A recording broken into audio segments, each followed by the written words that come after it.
Ang mabuting balita ng Panginoon ayon kay San Mateo.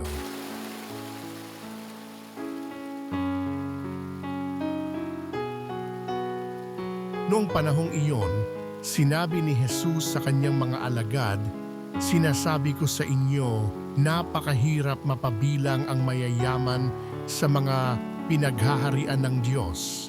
At sinasabi ko rin sa inyo, madali pang makaraan ang kamelyo sa butas ng karayom kaysa pasakop sa paghahari ng Diyos ang isang mayaman."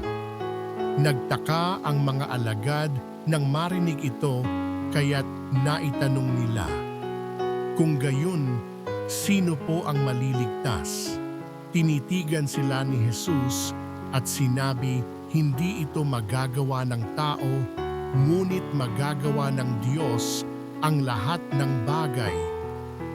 At nagsalita si Pedro, "Tingnan po ninyo, iniwan namin ang lahat at kami sumunod sa inyo.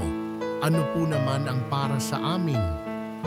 Sinabi sa kanila ni Jesus, "Tandaan ninyo ito, kapag nakaluklok na ang Anak ng Tao sa kanyang maringal na trono sa bagong daigdig, kayong sumunod sa akin ay luluklok din sa 12 trono upang hukuman ang 12 lipi ng Israel.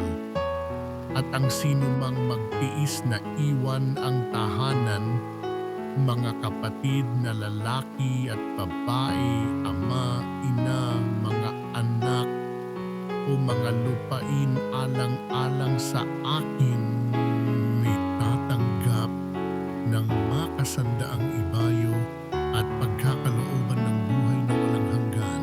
Ngunit maraming una na magiging huli at maraming huli na magiging una." Ang mabuting balita ng Panginoon